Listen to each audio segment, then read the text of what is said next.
Welcome to the YCNU podcast. Join us each week for engaging conversations with campus leaders, students, faculty, staff, alumni, and community members. From academics to athletics, campus life, and beyond, we cover it all. Have someone you want to hear from? Let us know. Let's explore the world of Yavapai College together. Hello, everyone, and welcome back to the YCNU podcast. I'm Cadu Medina, your host for today, and I have here with me Dr. Lisa Rhine. Dr. Lisa, welcome. Good morning. Good to see you. Good to see you too. Thanks for having me on. I am very excited about the episode today because we are actually recording a follow-up episode of the podcast. A couple of weeks ago, I want to say, we published an episode of the podcast with that awesome live session that we did, that Q&A with the executive leadership team at Convocation. And we recorded a whole bunch of questions. Dr. Rhine, you remember we had like a flood of questions. It was so surprising how everyone really kind of went for it. And I'm so glad they did. We ended up having about 51 questions, something like that. It was just a huge amount of questions. Obviously, some of them were, a repeat. But anyways, during the live podcast, we were only able to answer about 10 of them. So, and we published that a couple of weeks ago in the podcast. So today's podcast is actually a follow-up. We're going to try to answer some or most of the questions that were not answered during that live session, that were not in the podcast that I published a couple of weeks ago. And today we got to do that. I did group the questions a little bit because obviously we don't, it's going to take a long time to respond to 40 some questions, but they were pretty similar in subject and all that. So I kind of grouped them. And I have all these questions here for you today. And you are going to be the one voice from the whole executive leadership team to answer all these questions. Are you ready? I am. It was really, really great to see all the engagement that we had around the panel and the number of questions. And interesting that so many people are interested in our shoes. But no, that was a lot of fun and an opportunity to engage. And we wanted to make sure and follow up and get the rest of the questions answered. Yeah, absolutely. No, I am very much looking forward to it. And like I said, I kind of organized the questions here in kind of larger topics. So we're going to start here with infrastructure. There were a few questions about a few things that are happening here around us. And so the first question was, or the first group of questions was, it seems we're seeing student presence drop at the Verde campus. Is there a plan to address this? Will we see more development on the Verde Valley campus to accompany the student and employee housing initiatives? Well, that's a great question. I think there's a perception that there are less students at the Verde Valley, but what we are seeing is across the district is that people have changed how they access Yavapai College classes. I'm not sure that people know this, but almost half of our courses are now online. And another 15% of those are taught in the high schools through dual enrollment. Yeah. So having said that, we have had some of the highest enrollment from people who live in the Verde Valley in school history. And they're now able to take more of their classes in the East County or online. And so we are seeing that fewer East County residents are traveling to the West County for the classes that they need than in the past. Yeah. I've also noticed that a lot of our students there are not in the main campus. They're like to that off building that we have where all the career and technical education happens. The Verde Valley Skilled Trade Center. The construction, the HVAC, and that building is always full of people. It's beautiful back there, but it's not in that main entrance of our beautiful campus, right? So it's kind of off to the side, and maybe isn't as visible. Not as visible. Yeah, perfect. All right, well, switching from Verde Valley now to our Center for Learning Innovation. What is going on with the Center for Learning Innovation in Prescott? What kinds of classrooms opportunities will we have when it opens? Yeah, so the Center for Learning and Innovation in Prescott will open in January of 2026.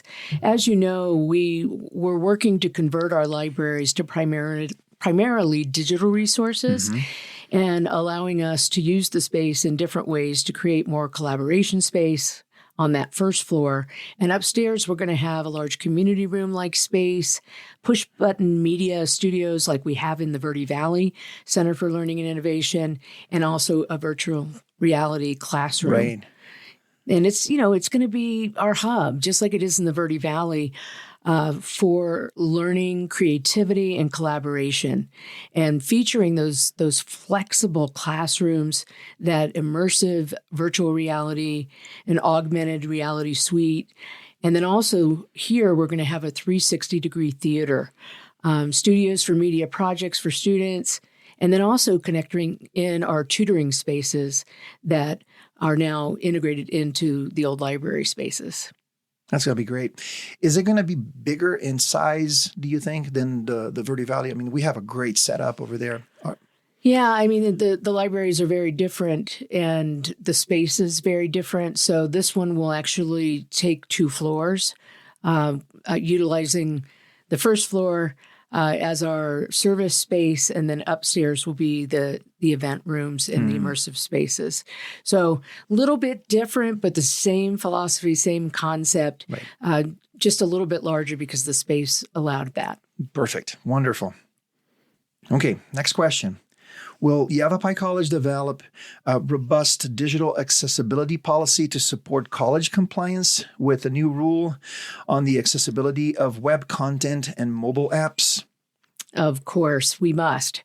It's a legal requirement. Unfortunately, we often have unfunded mandates that come down as legal requirements.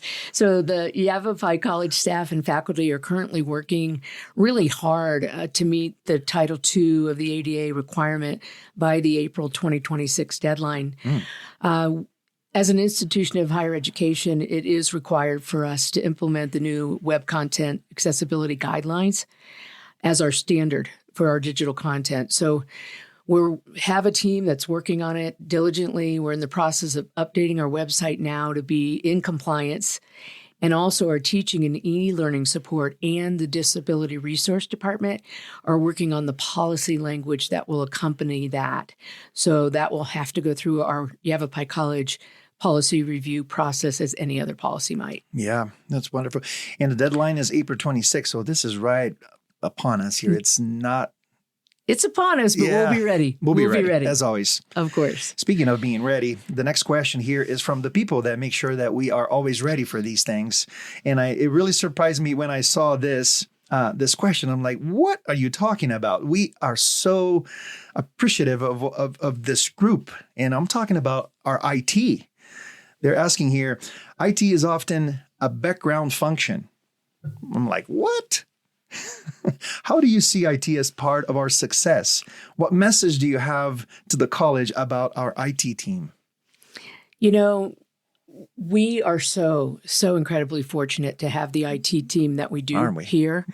And it's a topic of conversation amongst the CEOs in the state. We meet monthly and we're always talking about the needs that other institutions have with IT, and we are the envy of the other institutions because of our solid IT staff that we have.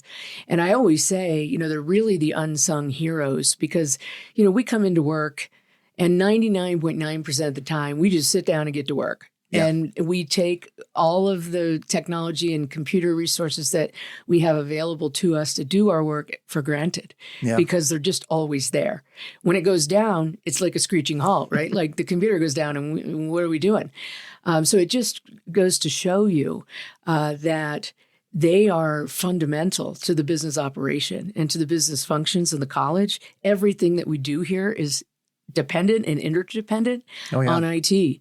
And they just do it every day, no complaints, always making sure not only that we have the business functionality, but also security of our data. We have one of the best cybersecurity folk watching over and making sure, because we are attacked on the regular, just like any other government agency, always trying to stay ahead of those hackers, that are trying to get our data. And so we have done a phenomenal job with our cybersecurity team and our IT team and keeping our data and our information safe, but also providing all of that business functionality every single day. So, yeah, we couldn't do it without them. Right. And they are fundamental to what we do. Really are unsung heroes at the college. They are. And I'll add to that saying that they not only do their job with the most competence you can possibly imagine in technical skills, but they also have the best attitude.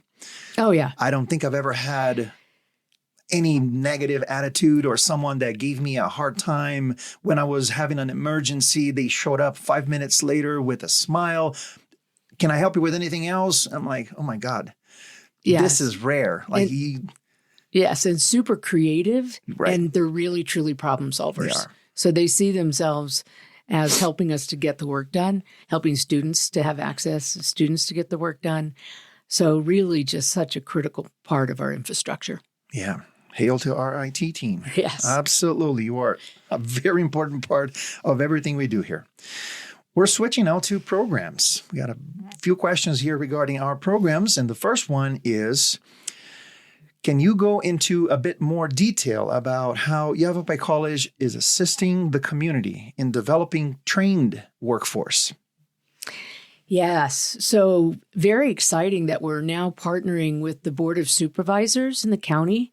We won a bid to become the one-stop service provider for WIOA, which is the Workforce Innovation Opportunities Act dollars that come through the federal government for workforce training. Mm-hmm. So we won that proposal, and we were able to merge the Regional Economic Development Center at Yavapai College with the one-stop service provider. And that is the American Job Center at Yavapai College. That's the new name for that. Right. And it's building a stronger workforce and integrating the services for Title I-B and Title II under the WIOA Act. And so we're going to have all of those services and supports in one place in the county now, and really bringing together all the workforce services to bear. Right. And we're working actually to put in place a summit that will lead to a series of discussions on how we can better align workforce and economic development in the county.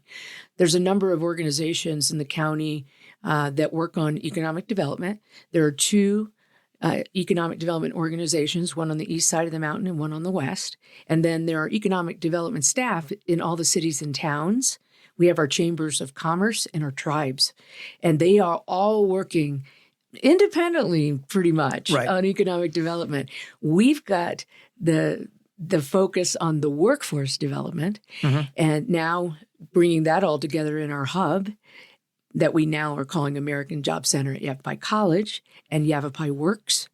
And so we want to have a summit to talk about aligning all that work of economic development, workforce development, so that we can have a regional economic and workforce development strategy, probably for the first time, which will allow us to align our work and make sure we're not duplicating services, and that we can even potentially go out for grants and get some regional assistance in moving forward that effort. So we're super excited about that, and we really believe that we are kind of the hub and at the center of all of that work, and we'll be able to facilitate those conversations for the region for the first time. Yeah, that's very exciting. You know, we're right in the middle between demand and supply, and we're able to influence and orchestrate to a certain degree how all this should work, which is together in unison, right? It's just such a privilege to be in the middle of all this. Yes. And be the hub. I love the word the hub, because this is truly how this is supposed to happen.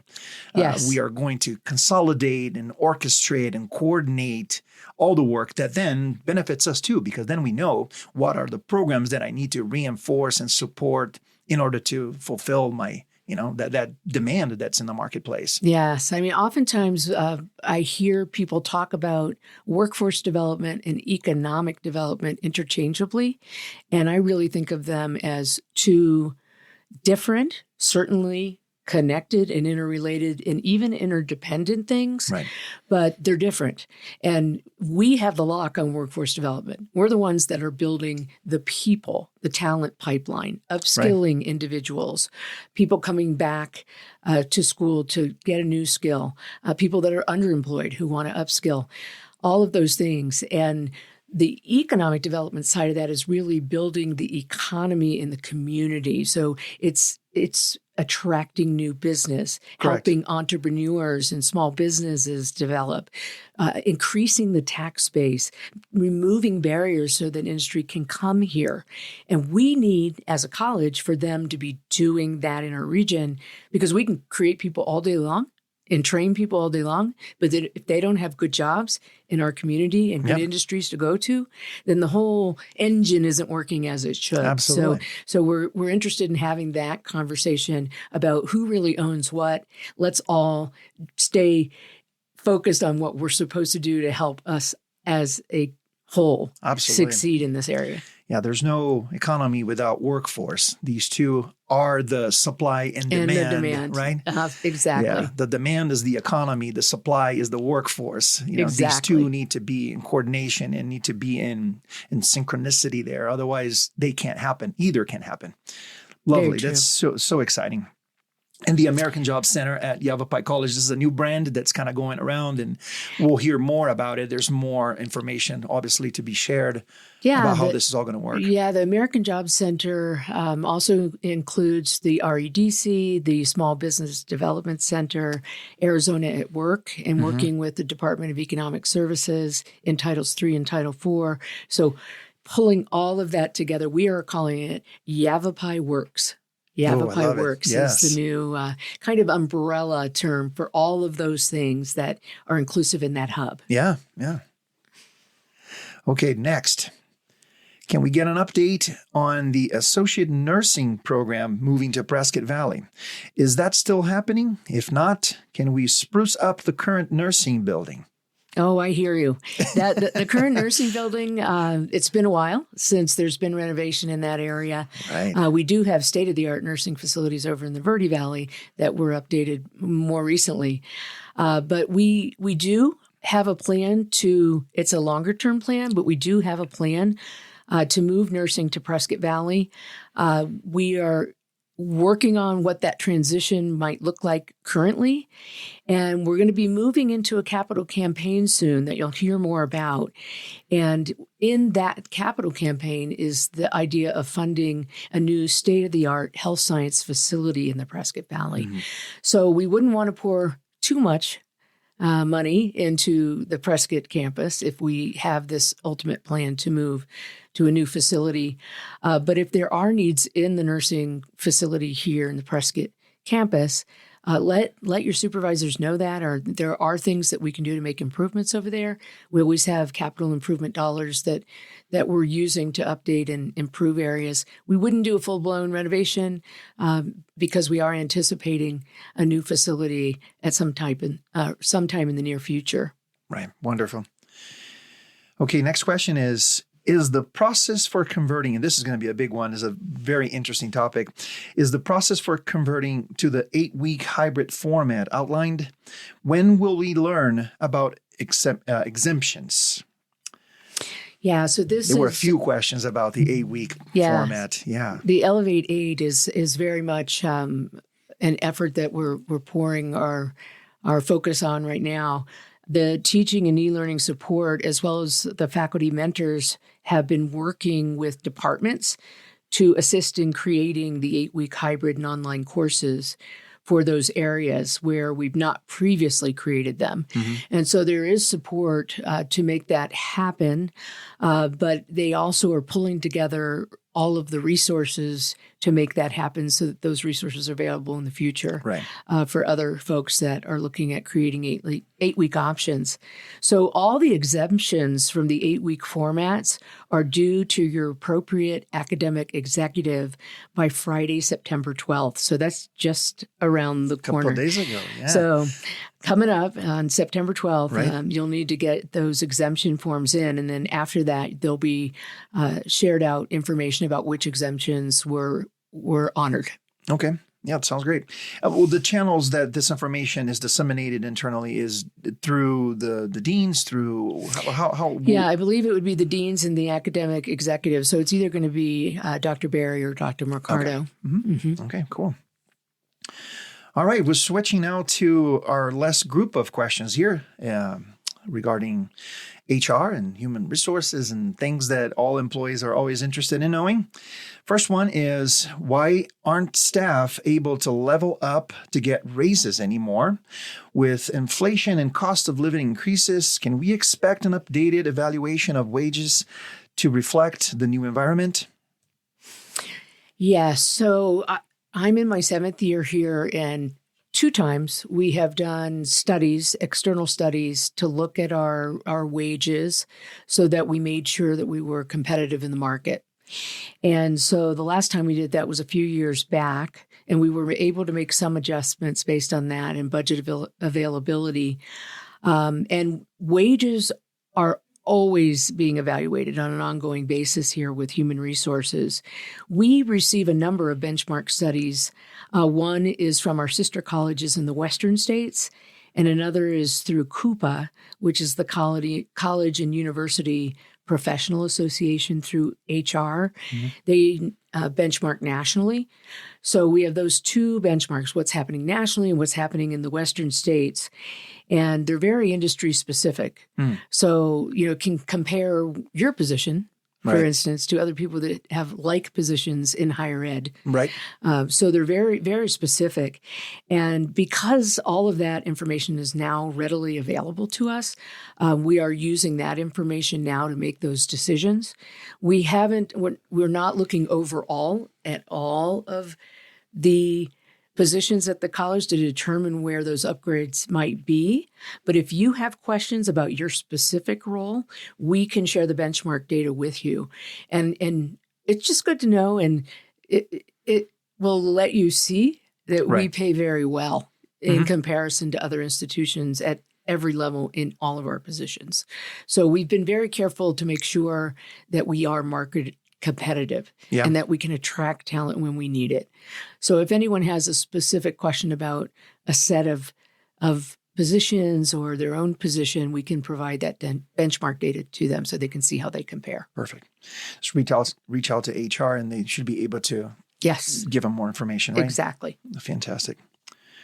All right. And then the last question here, with the upcoming health science programs, will there be increased job opportunities in the health sciences department? Yeah, as you know, in the next decade, many of the jobs that lead to a living wage are going to be in the healthcare area. And that's why we're focusing on the expansion with the Health Science Center in Prescott Valley, not only to move nursing there, but also to expand in other healthcare areas that we don't currently offer. Right. And so, at any time, though, that we expand a program and we take a look at what the instructional costs are for that, we also have to look at the holistic support of that. So we would have to add advisors and coordinators and other support staff outside of just the cost of faculty to add an educational program. So as our new academic pathways are created, we're going to make sure that the right resources are in place to support not only instruction, but also student success. And so as the institution thrives, so must the resources be scaled to match that growth. Absolutely. And so that's what we're thinking of, like in using the gray DI data, which is the new data that the Academic Master Planning Committee is using to determine which programs to stop, start, or grow. It looks clearly at instructional costs. And so Clint has put in place a process by which he does a pro forma around those instructional course costs, to consider all the things that will be necessary so that we make sure when we deliver a program, it's going to be high quality, but the high quality support is going to be there because the important thing is that the students succeed in that. Well, absolutely. So, anytime we expand a program, we're going to look holistically at all of those costs and all of those things in making our decisions. And, Yes, we will be adding. We will be adding. And, this is my second year with Yavapai College, and I remember first thing I heard when I started working here is that how much we were investing, and that the emphasis and the focus and the priority was to develop that area because of the demand that we had in the marketplace. So I know it's been growing. I had my office in Prescott Valley for a little while there, and I could see all the people, the staff there it's big and bigger every day. So we have been growing that whole area significantly, yes, right? Yes. I mean, we've added some new programs with the limited X-ray technician that rolls into the radiology program, and all of that. Those are new programs, new certificates, and there's a number of those in the health sciences areas that have been expanding already. So we're already doing what we can to expand, but we also have so much more to do in order to be able to meet this demand that's looming. That's lovely. Dr. Rhine, this is all I had. I think we covered most of the 41 left questions that we had from Convocation. I think this is all in here. And I thank you very much for taking the time to kind of work with all of these questions with me here. And I'm sure that everyone's going to be super excited to hear your words on everything. Is there anything that we left behind? Anything that you would like to add? Yeah, I would just say that we were really impressed by the engagement with the executive leadership team in the panel. So we are planning to do that on a regular basis. And we're going to be doing it at least once a semester. We think in the spring we might launch it virtually and offer the same opportunity. Right. And then if we don't get to all the questions, we'll have to put out another podcast to answer the rest of the questions. So. That'll be my pleasure. I love doing these. These are awesome. And this community is the most engaged community I've ever been a part of. And it's because of how I think our leadership, and especially you, really make yourself available to us, and I feel like I've never been able to really ask these questions to any of my leadership, because there was always the need to really kind of prep for the answer, because you want to answer, want the answer to not upset anyone. But I don't feel like this is ever a concern here. We are so upfront and so open, and it comes through, because then every time you open the microphone for someone to ask a question, they will ask the question. They will engage, because they know they'll get the answer. Perfect. It's so beautiful. I appreciate it. Happy to be able to do it. Absolutely. Well, thank you very much again. Thank you for your time. And I'm sure we're going to have an update sometime soon here with you. We're planning to have you on the podcast more often. So until next time, thank you. You're welcome. We'll see you next time. Thank you for tuning in to the YCNU podcast. We hope you enjoyed our conversation today. Don't forget to follow and subscribe wherever you get your podcasts so you never miss an episode. Got someone in mind for our next chat? Reach out and let us know. Until next time, keep exploring, and we'll see you next week.